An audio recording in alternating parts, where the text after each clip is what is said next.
Or 10:42 p.m. Claude responded, "They say you should never judge a book by its cover, but in the world of high-end luxury, the cover is often all people see. They say you should never judge a book by its cover, but in the world of high-end luxury, the cover is often all people see. It is the first language spoken and the last one questioned. The right shoes, the right car, the right way of carrying yourself through a room that was designed to make certain people feel at home and everyone else feel like, or they wandered in through the wrong door." In those environments, the cover is not just packaging, it is the credential. Dominic Wells stood before the gleaming glass entrance of Prestige Auto Group on a Tuesday morning and took one quiet breath before pushing through the doors. His leather shoes were buffed to their last possible shine. His pale blue dress shirt was ironed flat, though the collar had started to fray at the edge in a way that no amount of ironing was going to fix permanently. His pocket was a folded resume, 12 years of engineering work for Meridian Racing, one of the most decorated motorsport teams in the country. 12 years of building engines that performed at the absolute limit of what the laws of physics permitted, of solving problems in conditions where the margin between success and catastrophic failure was measured in fractions of degrees and thousandths of an inch. But Dominic wasn't there for glory or recognition or any of the things that resumes are, or usually presented in service of. He was there because his 6-year-old daughter, Ella, was waiting for him at the neighbor's house, and their bank account was nearly empty, and the red-stamped bills on the kitchen table had been there long enough to stop feeling urgent and start feeling permanent, which is a different and more dangerous kind of weight. That morning, before he left, Ella had taken the job of preparation seriously. She had gone through his ties with the focused deliberation of, or someone who understood that this mattered and was not going to leave it to chance. She selected the medium blue one, which she informed him was his good tie, a distinction she held firm on despite the existence of other ties. She hugged her stuffed rabbit, Button, in the particular way she hugged Button when she was trying to be brave about something, and she looked up at her father and told him he looked very handsome and that they were going to like him. She was always right, she added, or so he knew. Dominic drove to the dealership in his old dented Honda and parked at the edge of the lot, away from the showroom vehicles, which was an instinct born from the kind of situational awareness that comes from years of understanding exactly how things look and what conclusions people draw from appearances.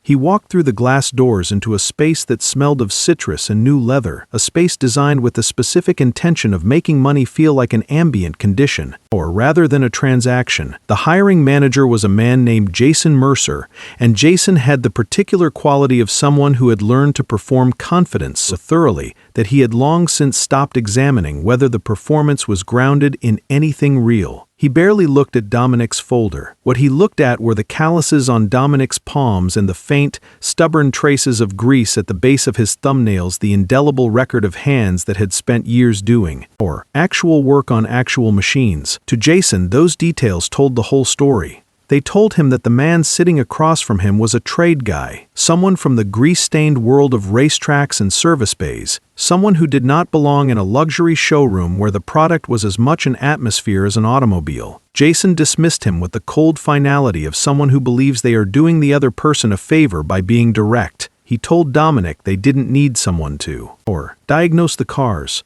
They needed someone to sell them. He made the distinction between luxury retail and the racetrack with the confidence of a man who has never been required to understand both. He thanked Dominic for coming in.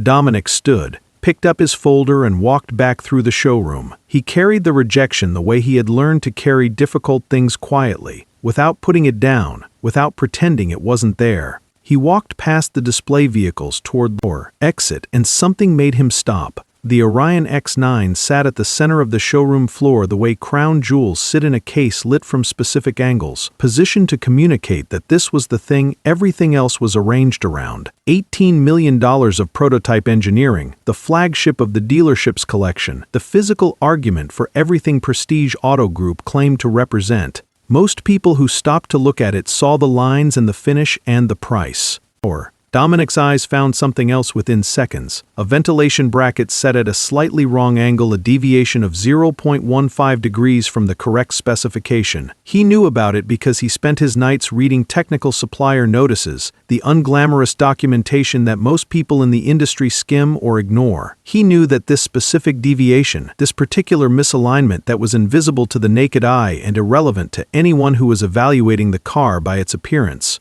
would cause the left front rotor to wear asymmetrically by 6,000 miles. Not immediately, not in a way that would be caught in the showroom, but inevitably, with the particular certainty of physics which does not make exceptions for price tags or presentation. He was standing there, looking at the bracket with the focused stillness of someone doing calculations in their head, when the glass doors opened again. Charlotte Voss walked in. She owned 14 dealerships. She had built her operation on a combination of genuine business instincts and the kind of relentless standards that make people around you either sharper or exhausted, depending on whether they have anything real to offer. Jason materialized at her side immediately, smooth and attentive, and informed her that Dominic was just an applicant and was leaving. Charlotte looked at the old dented Honda parked at the edge of the lot. Then she looked at the business card on the counter. She read the name Meridian Racing.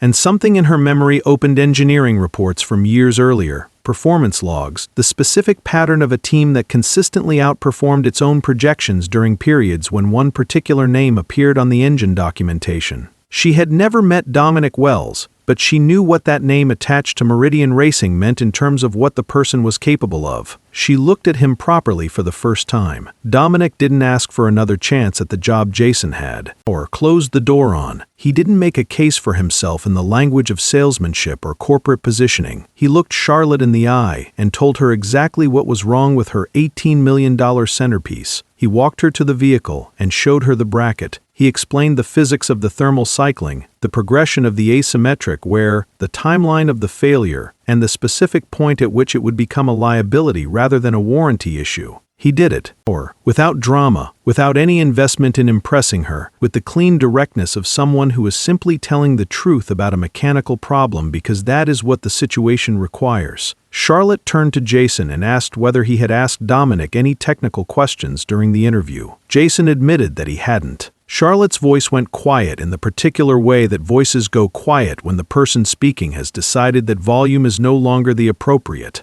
instrument. She understood what had happened in that interview room with complete clarity. Her manager had been performing competence while this man actually possessed it. The person with calluses on his hands and grease under his thumbnails and a fraying collar had more working knowledge of the product they were selling than the person she had trusted to evaluate candidates for technical roles.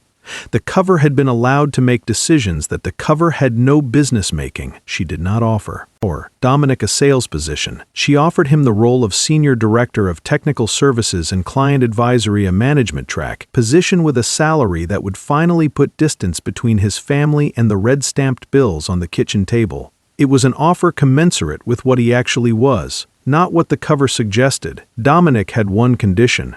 It was not about the title or the compensation structure or any of the things that negotiations usually circle around. His daughter, got out of school at 3:30. That fact was not negotiable and was not going to become negotiable regardless of what else was on the table. Charlotte smiled. She told him that wouldn't be a problem. Dominic walked out through the glass doors and sat in his old Honda in the parking lot and took a breath. Then he called home. When he told Ella he got the job, she made a wordless 6-year-old explosion of pure joy that required no translation. Then she composed herself enough to deliver her verdict. She had known they were going to like him, she said. She was always right, just so he knew. He drove home through the afternoon light and made pancakes from scratch with chocolate chips, because some evenings call for a specific kind of meal, and Ella ate them at the kitchen table with Button propped against the salt shaker. Later, after she was asleep, Dominic sat quietly for a moment and picked up the overdue property bill that had been on the table for too long. He took a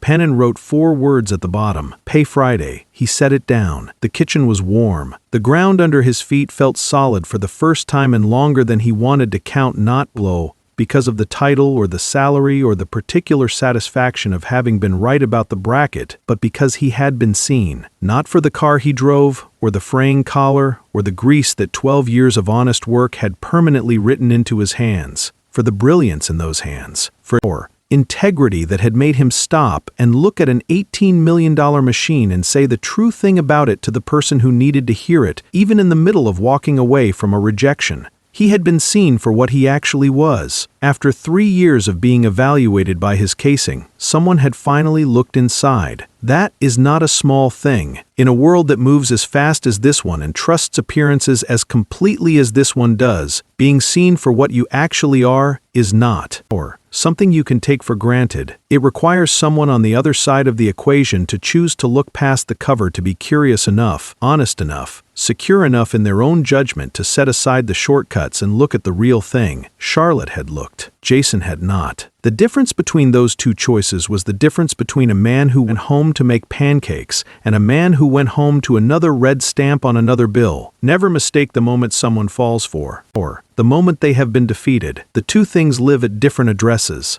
Dominic had been told no 7 times in various configurations, had watched door after door close on a resume that represented 12 years of genuine mastery, had ironed a fraying collar and polished shoes to their last shine because that was what respect for the process looked like, even when the process was not respecting him back. He had kept going. He had kept reading the technical supplier notices at night after, or Ella went to sleep. He had kept showing up. The most important person in the room is sometimes the one the world has decided to stop watching. Sometimes the applicant walking back through the showroom is the only person in the building who actually knows what is wrong with the crown jewel at its center. Sometimes the good tie is the medium blue one, and a 6-year-old with a stuffed rabbit knows exactly who her father is, even when everyone else is looking at the wrong things. Look closer. The poor calluses are not a disqualification. They are a record. If this story reached something in you today, please take one moment right now to like this video and share it with someone who deserves to hear.